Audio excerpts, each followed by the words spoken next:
Supreme court ने high court के फैसले पर रोक लगा दी है। सुप्रीम कोर्ट ने यूपी सरकार के इस मामले में जवाब मांगा है। जुलाई के दूसरे हफ्ते में इस मामले पर सुनवाई होगी और तब तक हाई कोर्ट के फैसले पर रोक रहेगी।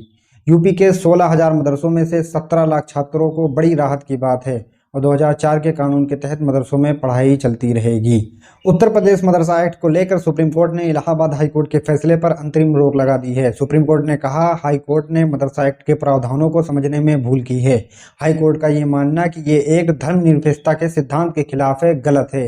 इलाहाबाद हाई कोर्ट की लखनऊ बेंच द्वारा UP board of Madrasa education act 2004 को असंवैधानिक करार दिए जाने के सुप्रीम कोर्ट में चुनौती दी गई है। उत्तर प्रदेश मदरसा एक्ट को रद्द करने के खिलाफ हाई कोर्ट के फैसले को चुनौती देने वाली याचिका पर सुप्रीम कोर्ट में सुनवाई के दौरान मदरसा बोर्ड की तरफ से अभिषेक मनु सिंघवी ने कहा कि हाई कोर्ट का अधिकार नहीं बनता कि वो इस एक्ट को रद्द करे। 17 लाख छात्र इससे प्रभावित हुए हैं, वहीं करीब 25,000 मदरसे प्रभावित हुए हैं। ये नियम लगभग 125 साल पुराना है। 1908 से मदरसे रजिस्टर हो रहे हैं।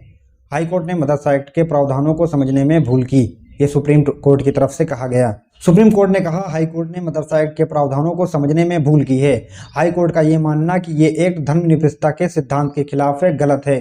सुप्रीम कोर्ट ने हाई कोर्ट के आदेश को चुनौती देने वाली याचिकाओं पर केंद्र, यूपी सरकार, यूपी मदरसा एजुकेशन बोर्ड को नोटिस जारी किया। कोर्ट ने यूपी और केंद्र सरकार को 31 मई तक जवाब दाखिल करने को कहा। सुप्रीम कोर्ट ने यूपी सरकार से इस मामले में जवाब मांगा है। जुलाई के दूसरे हफ्ते में इस मामले पर सुनवाई होगी और तब तक हाई कोर्ट के फैसले पर रोक रहेगी। यूपी के 16,000 मदरसों के 17 लाख छात्रों के लिए ये बड़ी राहत की बात है। फिलहाल 2004 के कानून के तहत मदरसों में पढ़ाई चलती रहेगी। सुप्रीम कोर्ट ने कहा, इलाहाबाद हाई कोर्ट प्रथम दृष्टया सही नहीं है। ये कहना सही नहीं है कि धर्मनिरपेक्षता का उल्लंघन है। खुद यूपी सरकार ने भी हाई कोर्ट में एक्ट का बचाव किया था। हाई कोर्ट ने 2004 के एक्ट को असंवैधानिक करार दिया था। Chief justice DY Chandrachud, justice JB Pardiwala और जस्टिस मनोज मिश्रा की बेंच ने इस मामले पर सुनवाई की। इस दौरान सिंघवी ने कहा, आज लोकप्रिय गुरुकुल हैं क्योंकि वो अच्छा काम कर रहे हैं। हरिद्वार ऋषिकेश में कुछ बहुत अच्छे गुरुकुल हैं, यहाँ तक कि मेरे पिता के पास भी उनमें से एक की डिग्री है। तो क्या हमें उन्हें बंद कर देना चाहिए और कहना चाहिए कि यह हिंदू धार्मिक शिक्षा है? यह 100 साल पुराने कानून को खत्म करने का आधार हो सकता है। सिंघवी ने कहा, यदि आप अधिनियम को निरस्त करते हैं तो आप मदरसों को अनियमित बना देते हैं और 1987 के नियम को नहीं छुआ जाता। हाईकोर्ट का कहना है कि यदि आप धार्मिक विषय पढ़ाते हैं तो यह धर्मनिरपेक्षता के खिलाफ है, जबकि सुप्रीम कोर्ट ने माना कि धार्मिक शिक्षा का अर्थ धार्मिक निर्देश नहीं है। सिंघवी ने कहा, सिर्फ इसलिए कि मैं हिंदू धर्म या इस्लाम आदि पढ़ाता हूं तो इसका मतलब ये नहीं है कि मैं धार्मिक शिक्षा देता हूं। इस मामले में अदालत को अरुणा राय फैसले पर गौर करना चाहिए। राज्य को धर्मनिरपेक्ष रहना होगा, उसे सभी धर्मों का सम्मान करना चाहिए और उनके साथ समान व्यवहार करना चाहिए। राज्य अपने कर्तव्यों का पालन करते समय किसी भी तरह के धर्मों के बीच भेदभाव नहीं कर सकता, क्योंकि शिक्षा प्रदान करना राज्य की प्राथमिक कर्तव्यों में से है। इसीलिए उसे उक्त क्षेत्र में अपनी शक्तियों का प्रयोग करते समय धर्मनिरपेक्ष बने रहना होगा। वह किसी विशेष धर्म की शिक्षा प्रदान नहीं कर सकता या अलग अलग धर्मों के लिए अलग अलग शिक्षा प्रणाली नहीं बन सकता। ये बातें मनु सिंघवी की तरफ से कही गई और मदरसा की तरफ से वकील मुकुल रोहतगी ने कहा कि ये संस्थान विभिन्न विषय पढ़ाते हैं, कुछ सरकारी स्कूल हैं, कुछ निजी।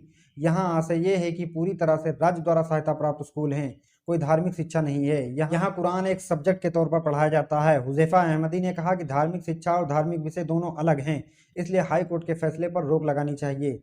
यूपी सरकार ने हाई कोर्ट में कानून का बचाव किया। सुप्रीम कोर्ट ने यूपी सरकार से पूछा कि क्या हम यह मान लें कि राज्य ने हाई कोर्ट में कानून का बचाव किया है।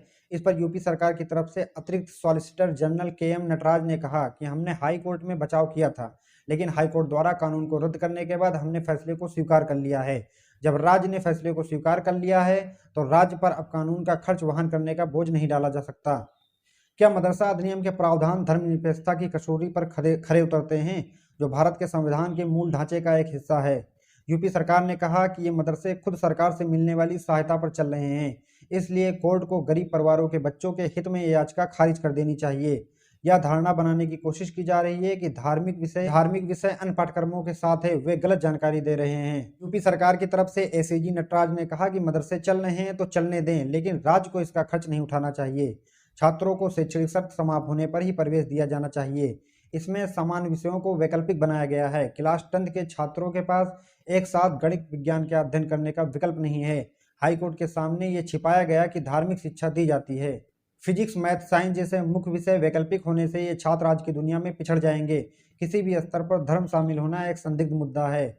सवाल किसी की डिग्री का नहीं है। उच्च न्यायालय के समक्ष प्रस्तुत तथ्यों में मैं खुद को यही कहने के लिए राजी नहीं कर सका कि उच्च न्यायालय का आदेश गलत था। हम धर्म के जाल में फंस गए हैं। केंद्र ने हाई कोर्ट में कानून का बचाव नहीं किया था। ये सरकार की तरफ से वकील का कहना था। बता दें कि उत्तर प्रदेश में करीब 25,000 मदरसे हैं। इनमें 16,500 मदरसे उत्तर प्रदेश मदरसा शिक्षा बोर्ड से मान्यता प्राप्त हैं। उनमें से 560 मदरसों को सरकार से अनुदान मिलता है। इसके अलावा राज्य में 60,500 गैर मान्यता प्राप्त मदरसे भी हैं।